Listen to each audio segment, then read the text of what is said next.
Gente, abra sua Bíblia, Evangelho de Mateus, primeiro livro do Novo Testamento, Evangelho de Mateus, capítulo de número 4.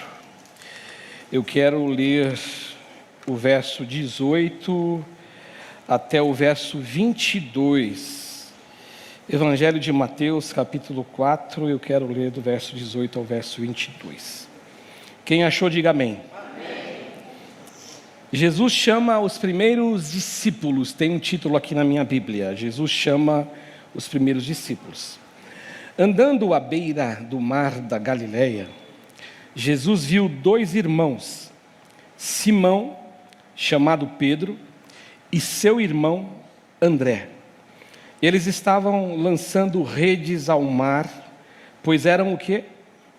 Pescadores. E disse Jesus: sigam-me e eu os farei pescadores de homens.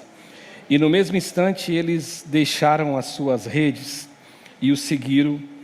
E indo adiante viu outros dois irmãos, Tiago, filho de Zebedeu, e João, seu irmão. Eles estavam num barco com o seu pai, Zebedeu, preparando as suas redes. Jesus os chamou e eles, deixando imediatamente seu pai e o barco, fizeram o quê? O seguiram. Pausa. O velhinho falhou. Depois eu volto para cá. Você gosta, né, Carlinhos? Né? Você gosta, né? Tem visitante, não tem? Avisaram a gente. Pausa.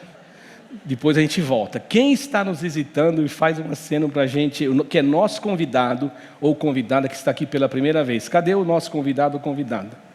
É tu que está do lado da Karina. Que Deus te abençoe, filha. Seja bem-vinda, é uma alegria receber. Que essa seja a primeira de muitas vezes que você vem aqui. Desculpa o velhinho lembrou, apontou, falou: o que você está fazendo, velhinho? Volta. Então a gente recebe você com muita alegria, com muita satisfação. E como que nós fazemos sempre aqui, vamos fazer para essa querida? Seja bem-vinda em nome de Jesus. Amém, amém, amém. Há tempo, né, pastor Lu? Graças a Deus. Gente, deixa eu falar uma coisa para vocês. Eu vou tentar ser bem rápido aqui e tentar não me perder tanto aqui como o pastor falava no sábado, no bate-papo, tem aquela palavra, nas resenhas, né? Mas essas 4 semanas, eu sei que faltam 3 para a gente terminar, mas eu vou até a 4ª. Eu vou pregar sobre discipulado. Eu vou falar primeira, segunda, terceira e 4ª semana de discipulado. Aí já vem novembro e a gente já começa a vida que segue normal. A gente vai estar falando sobre outros temas. Mas como nós falamos que a gente falaria sobre discipulado, e nos domingos, depois que começasse a gente falar de batismo, a gente ia falar de mensagens com uma pegada mais salvífica, mas eu quero falar de discipulado. Mas antes de tudo, eu quero dizer para você que o que você vai ouvir da minha parte não é nada que você vai dizer: nossa, uau, não é nada disso. É algo que é óbvio.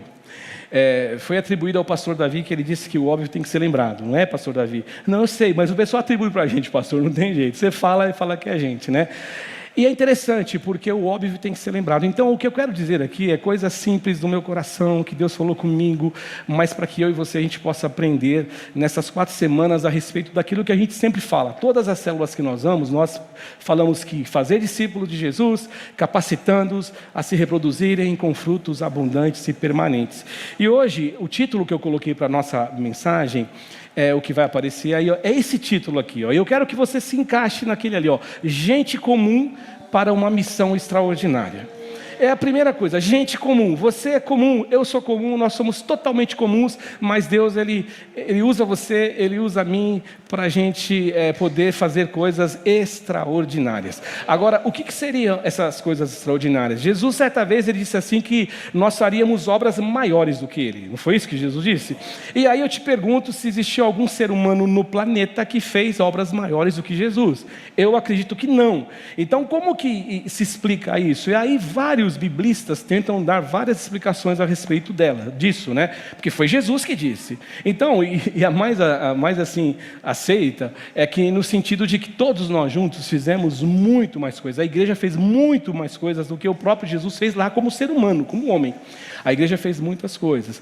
Então, Deus vai usar você. E o extraordinário não é que você pode acontecer, poderia acontecer de você orar por um morto ressuscitar, poderia acontecer. Mas eu penso que no extraordinário é almas aceitando Jesus e vidas mudadas, isso é o extraordinário. E eu estava pensando que quando eu me converti ao Evangelho, quando eu aceitei Jesus, eu passei a dar valor e passei a ser tocado por algumas coisas que no passado não me chamava atenção. Antes de me converter, eu não me atraía, não despertava interesse, mas após a conversão, isso aconteceu de modo automático. Eu comecei a me interessar por essas coisas. E uma das coisas que me chamou a atenção e que despertou o meu interesse foi leitura da Bíblia. Leitura da Bíblia. Aliás, nesse pacote, 3 coisas me chamaram muito a atenção. Às vezes os irmãos mais novos, quando vêm eu arranhando um pouco o teclado, pastor, você toca, eu não sabia que você tocava. Eu tocava, viu, irmãos, né? Enrolava, na verdade, eu enganava, né? Mas aí eu dava uma enrolada, né, pastor? A gente dava as nossas cacetadas, como diria o Renato Aragão, dava minhas cacetadas, né? Mas sabe, só que além disso, uma das coisas que me despertou, além da música, quando eu cheguei na igreja, foi a música em primeiro lugar. Quando eu vi o pastor Ivaldo garoto, ainda 14 anos de idade, tocava contrabaixo lá na igreja, ele sempre brinca com a pastora Cátia, aquele baixo verde, acústico. Via lá o Juarez, o pai da Andressa, que faleceu há pouco tempo, tocava guitarra na igreja. Então aquilo me despertou, pastor Davi. Só que com o passar dos anos, essas 3 coisas me despertaram. Leitura da Bíblia, né? Me chamou muita atenção, ouvir pregações, ouvir estudos. É lógico que eu não estou falando agora de oração, mas foram essas coisas que fizeram assim, pum. E lendo a Bíblia, alguns textos, logicamente que eles despertam na gente algum interesse ou alguma incompreensão. E esse texto e o chamado de Jesus aos discípulos, sempre me despertou a atenção. Me despertou a atenção pelo seguinte motivo: como que eles largam tudo imediatamente? Então aquilo ficou uma busca incessante no meu coração. Como que eles abandonaram tudo? Cara, como que se abandona tudo assim para seguir Jesus? E aí, um dia, lendo a correspondência desse texto de Mateus, que está em Marcos, os evangelhos que são sinóticos, que são os 3 que são equiparados ali, que contam as mesmas passagens, eu encontrei Lucas 5, que é a pesca milagrosa. Quando os discípulos de Jesus tentam pescar a noite inteira, eles não eram discípulos ainda, e eles não pescam nada, e Jesus fala: olha, vai para um lugar mais fundo e joga a rede à direita do barco. E aí eles pegam bastante peixe. Então Pedro fala assim: afasta de mim que eu sou um pecador. Então existiu alguma coisa sobrenatural. Mas o que me chamava a atenção não era nem só isso. O que me chamava a atenção é o comportamento deles. Como que eles receberam isso? O que me chamou a atenção foi como eles se posicionaram. Como eles se colocaram. Aceitando Jesus imediatamente o desafio. E aí não tem como a gente não fazer uma relação conosco. Porque do mesmo modo que Pedro, Tiago, João e todos os outros 9 discípulos eram discípulos, você também é discípulo. Pelo menos é a expectativa que Jesus tem de cada um de nós. Mas é interessante que, infelizmente, muitos de nós fazemos o quê? O caminho inverso. Muitos de nós fazemos o caminho para o outro lado. A gente, infelizmente, a gente fala não. A gente é mestre da desculpa, a gente é mestre da justificativa, a gente se torna PhD em tudo aquilo que você coloca de lado. Não quero. O que existe uma grande diferença aqui que eu vejo em relação a muitos de nós como os discípulos de Jesus, e olha que eu estou dizendo, aliás, não estou dizendo, vou afirmar agora, que os discípulos de Jesus, eles eram perfeitos. Jesus escolheu gente de toda qualidade. Tinha até um zelote lá no meio, que era um briguento. Tinha gente de tudo quanto é jeito. Então eles não eram perfeitos. Mas sabe o que me chama a atenção? É o fato desses caras atenderem o chamado de Jesus tão prontamente. Para eles, o chamado ao discipulado de Jesus foi algo que os impactou, que mexeu com eles, mexeu de verdade. Não existia só isso na voz, na boca, na voz da canção. Não, mexeu com os caras. Isso tocou eles mesmos. Não, é isso que eu quero, eu entendi, é isso que eu fui chamado. O chamado era a prioridade. E para nós, interessante que o chamado ele não é prioridade. O chamado ele é secundário. Muitos de nós. E aí você fala, pô, pastor, você me chamou na terça-feira para vir orar para a célula, para dar bronca. Não, isso serve para mim também. Eu estou aí vestido embaixo disso aqui, eu estou aqui embaixo também. Agora, outra coisa que é interessante, que eu queria te chamar a atenção, porque Jesus, ele não chama pessoas como os principais da religião judaica. Ou seja, os religiosos com prestígio. Não, Jesus chama exatamente pessoas como eles aqui. Pescadores e pessoas que, de fato, não tinha diante da cúpula da religião judaica, ou diante mesmo da sociedade, ninguém que tinha valor. Ele escolheu o simples, as coisas simples mesmo. E quando eu vejo isso, eu entendo que Jesus está nos ensinando pelo menos duas coisas. Deus, através da palavra, né? A primeira coisa que eu vejo que Ele está nos ensinando é o seguinte: Deus ele não está interessado em chamar gente gente religiosa, pessoas religiosas, né? Ele não está interessado.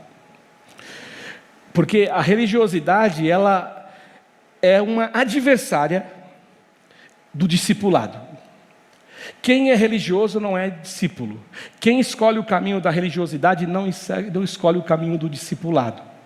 Porque o caminho do discipulado é um caminho do quê? De renúncia e de entrega.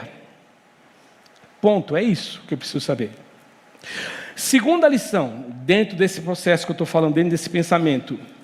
Jesus não escolhe os que se consideram capacitados.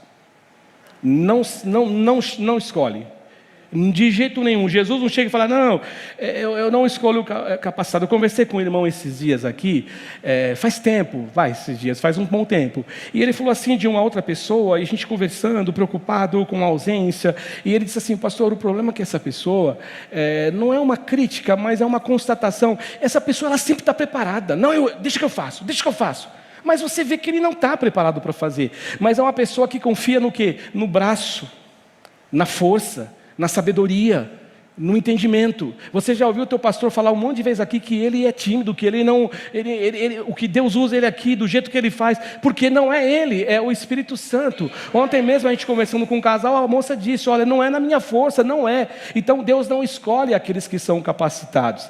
Deus capacita aqueles que se colocam a ser usados. Eu me coloco, Deus vai usar. Se a pastora Valéria tem muita capacidade, mas ela fala que eu vou fazer só na capacidade dela, é exemplo, tá?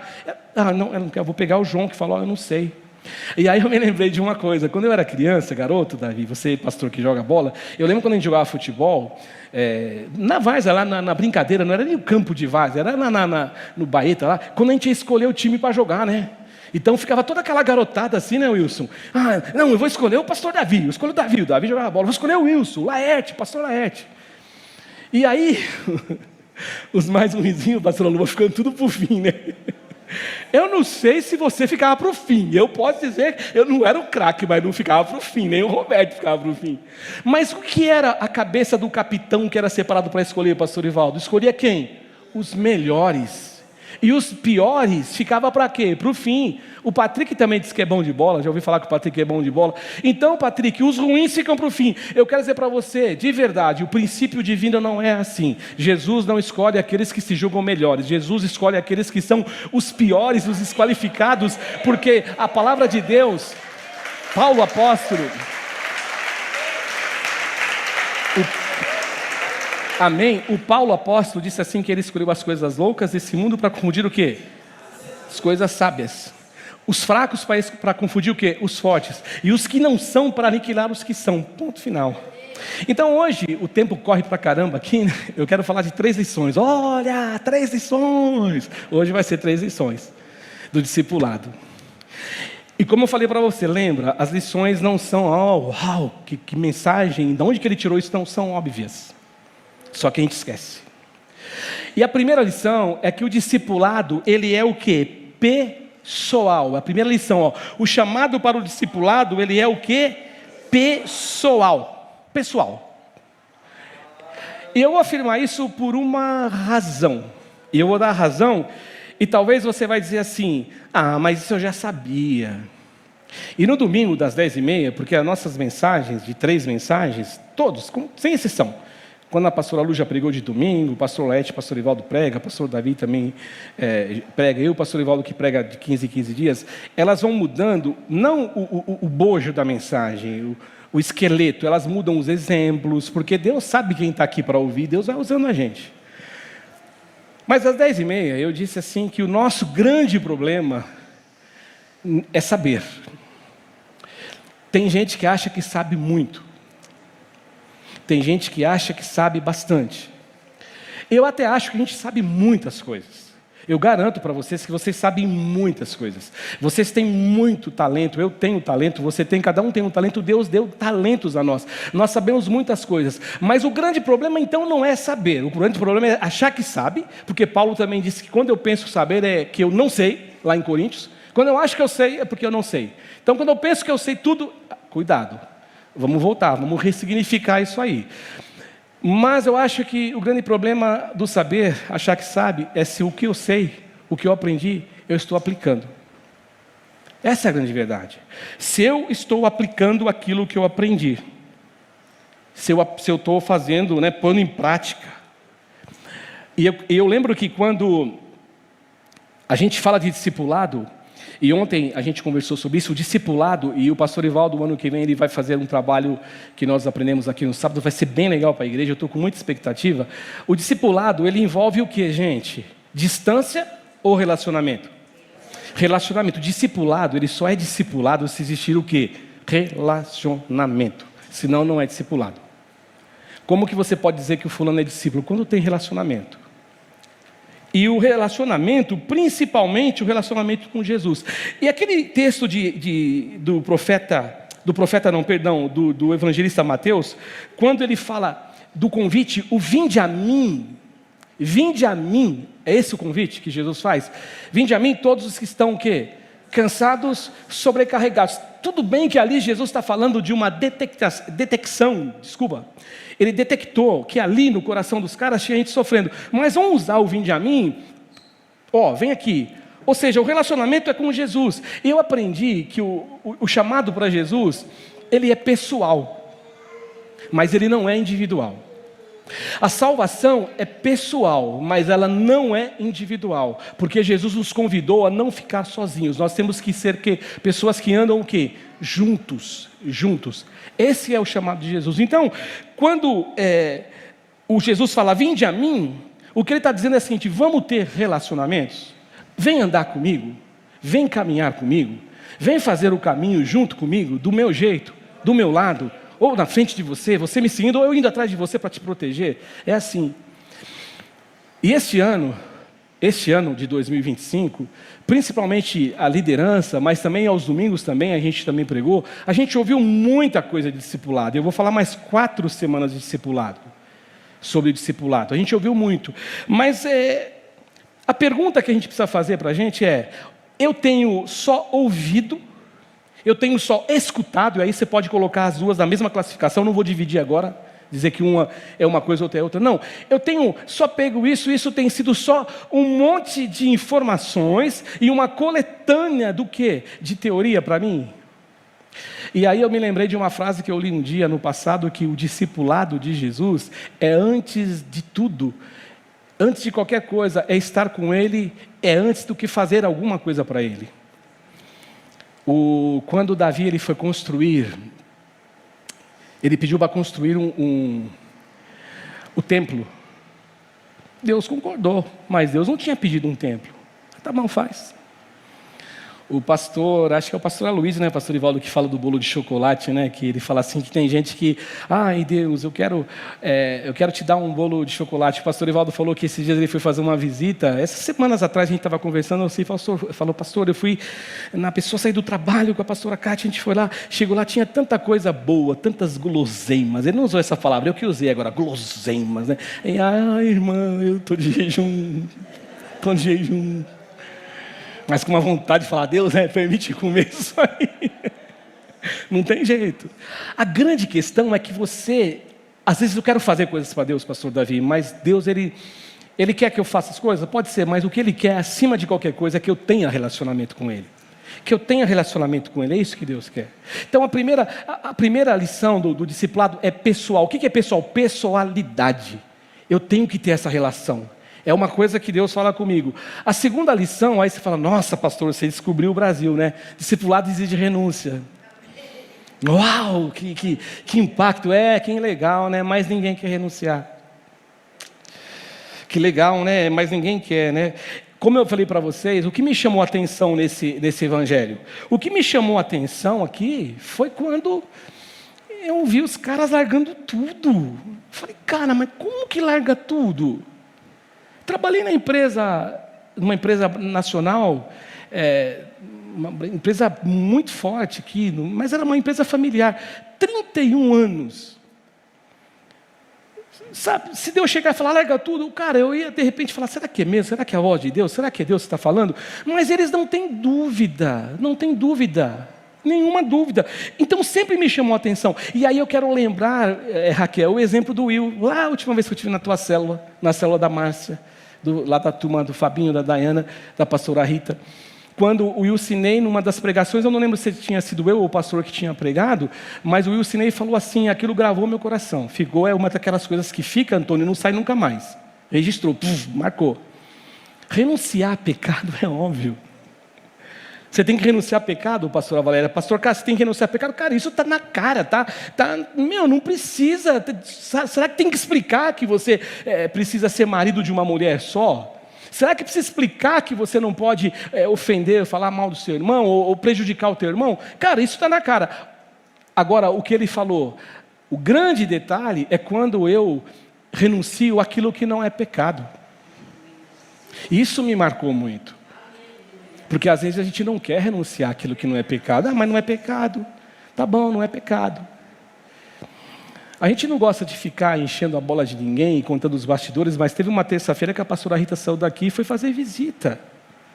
Ela não fica falando, renunciar, eu vou.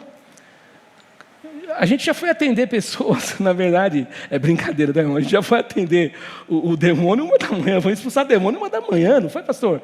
Cheguei lá, vim na faculdade, liga para o pastor, liga para o outro, chegou lá, tá nós lá, o Elcio na época da Inda, tá todo mundo lá expulsando o demônio. É renúncia, renunciar o que é pecado é fácil, agora renunciar o que não é pecado é o grande detalhe. Bota uma coisa na tua cabeça, o discipulado de Jesus sempre vai pedir de mim, de você, renúncia por um bem maior. Sempre. Vai ser isso, eu vou renunciar por um bem maior. É isso que eu tenho que pensar. E eu vou dar um exemplo para você. Nós cantamos, não cantamos aqui na igreja, canções? Nós lemos, nós ouvimos, só que às vezes nós cantamos, lemos e ouvimos, mas não paramos para pensar o que nós estamos cantando. Querem um exemplo? Bem claro. Gente, nós mesmos. Eu também, tá? É nós. Deus está falando com a gente. Não é só para vocês. Não tem aqui alguém santo falando com alguém que não é santo. Todos nós somos santos separados por Jesus. É para nós. Mais um exemplo. Há semanas atrás, algumas semanas, né? Eu falei a respeito do Pai Nosso. Lembra? Pai Nosso e o discipulado de Jesus. Fiz esse link. E eu disse nessa pregação... vou dizer agora. O Pai Nosso, qual que é o começo do Pai Nosso, da oração do Pai Nosso?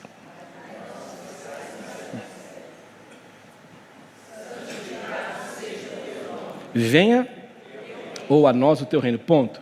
E seja feita a tua vontade. Essa é a oração que a gente faz. Venha o quê? O teu reino e seja feita a tua vontade. Mas sabe o que eu fico admirado? Eu fico admirado como eu, às vezes, insisto em fazer aquilo que eu quero fazer, mesmo que aquilo que eu estou fazendo, que eu quero fazer, eu fique percebendo e finjo que eu não percebo que está indo contra aquilo que é do reino. Eu insisto em abandonar as minhas coisas secundárias, as minhas coisas que são secundárias mesmo, porque eu falo, venha o teu reino, seja feita a tua vontade, ou seja, a prioridade é quem? É o reino. Mas por que eu estabeleço as minhas prioridades? E aí nós damos para o Senhor o quê? Somente aquilo que sobra. A canseira, o pior horário para orar. Eu não vou dizer que tem épocas da vida que é assim mesmo. Você que já fez faculdade sabe como que é. O pastor estudou faculdade, fez faculdade, cursou. Eu também fiz, a pastora Valéria lembra que eu chegava em casa, às vezes ficava até 3 da manhã, 2 da manhã, fazendo lição, estudando para a prova. Tinha que acordar no dia seguinte, às 6 horas da manhã para trabalhar. Tem hora então que acaba sendo meio que... Pastora Lu teve essa demanda há pouco tempo, né, pastora Lu? Então tem hora que sobra mais. O problema é quando a gente já tem um estágio de vida que dá para você se programar, e eu só dou o que para o Senhor? Aquilo que é o resto do meu tempo, da minha energia. Então, venha o teu reino, eu falo, eu aprendo a orar, eu oro sempre, eu ensinei todos os meus filhos a orarem a oração do Pai Nosso, mas até que ponto isso é uma verdade? Então, se a primeira lição, o discipulado é pessoal, a segunda lição tem que ter renúncia. Então, percebe que não tem... É tudo óbvio aqui, mas é óbvio, mas parece que tem hora que o óbvio a gente não está praticando ele. E a última lição, para terminar, é que o chamado de Jesus, ele carrega uma missão. O chamado para o discipulado, ele vem no bojo, nele uma missão. O versículo 18 e 19 relata uma coisa para mim e para você. A função, o que eles faziam e quais eram as profissões do Pedro e do André. Eles eram o quê? Pescadores. Só que Jesus disse assim, eu preciso que vocês aprendam uma coisa. Eu quero transformar vocês de pescadores de peixes em pescadores de homens. E aí eu quero chamar a tua atenção aqui para a gente caminhando para o final mesmo. E o texto sagrado diz que eles deixaram as suas redes e o seguiram imediatamente. Aí uma pergunta e eu vou responder. Então será, alguém pode perguntar, Cássio, então será que todos nós temos que largar tudo que nós fazemos para seguir Jesus imediatamente? Eu aprendi uma coisa que eu quero compartilhar com vocês. Tem algumas pessoas, tem alguns chamados específicos, que realmente você larga tudo, você abandona o que você está fazendo, mas isso não é para todo mundo. E deixa eu te falar que quando eu aprendi isso eu achei muito legal. Sabe por quê? Porque o reino de Deus, para a expansão do reino de Deus, o reino de Deus não tem que acontecer só aqui no nosso espaço, na nossa igreja, no nosso espaço geográfico, dentro. O reino de Deus, ele tem que expandir, ele tem que ser lá para fora. Eu vivo dentro da igreja.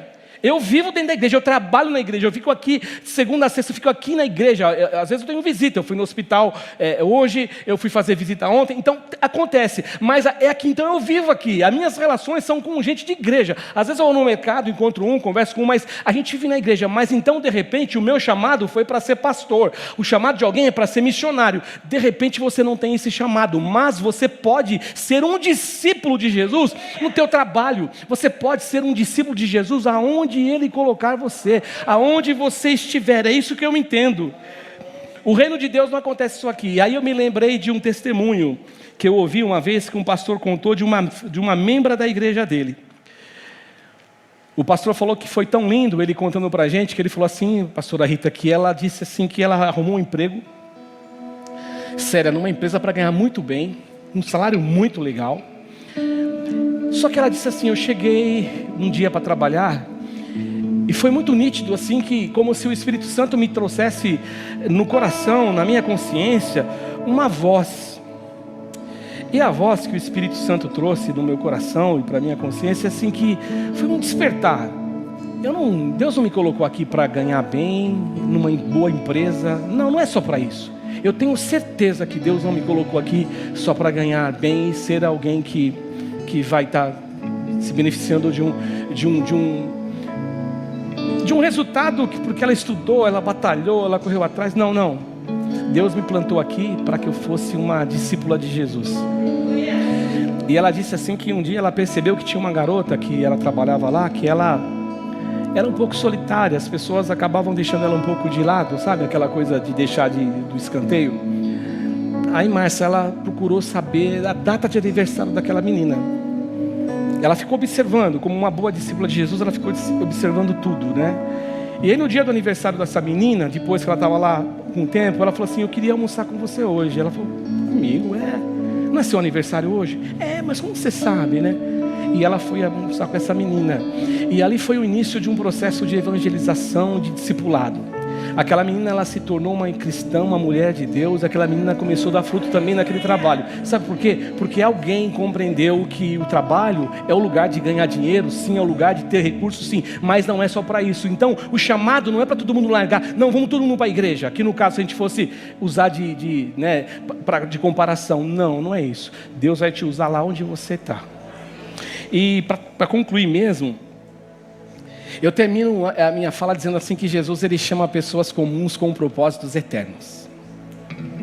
Amém? Você não falou amém? Deus vai usar você, pessoa comum, para propósito eterno. Propósitos eternos. É isso. Deus vai usar você comum. Lembra que o Paulo afirmou que eu falei?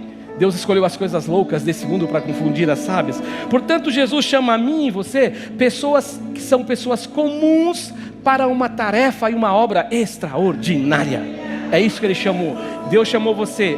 E é isso que nós vamos orar: Senhor, me use para uma obra extraordinária. O que é extraordinário? Ganhar São Bernardo para o Senhor Jesus, ganhar o meu bairro para o Senhor Jesus, ganhar a minha família para o Senhor Jesus. É isso, Deus quer usar a gente para isso. É para isso que Ele quer usar. Deus te deixou, te permitiu, te colocou, te nomeou, te chamou como líder de célula para quê? Para fazer isso. Como membro de célula para fazer isso. Como pastor para fazer isso. E talvez você fale assim: poxa, mas eu não me sinto capaz para isso. Eu não me sinto capaz. Eu acho que até isso tem o seu lado positivo. Porque Deus, Ele vai usar aqueles que são os incapacitados. Tem um lado positivo. Porque da parte de Deus nunca vai existir nenhum equívoco. Nunca vai existir nenhum equívoco. Vai prevalecer um princípio. Jesus vai escolher aqueles que são considerados por si mesmos às vezes incapacitados, mas Ele vai escolher esses que se julgam incapacitados. Mas esses que, quando eles ouvem o convite de Jesus, eles têm disposição de largar as redes que os prendem e vão para o trabalho, e vão para a força, e vão na força do Espírito Santo para ganhar alma para Jesus. O meu desejo é que você seja assim, que eu seja assim e que nós sejamos assim. Amém? Em nome de Jesus. Vamos cantar e depois a gente volta para orar.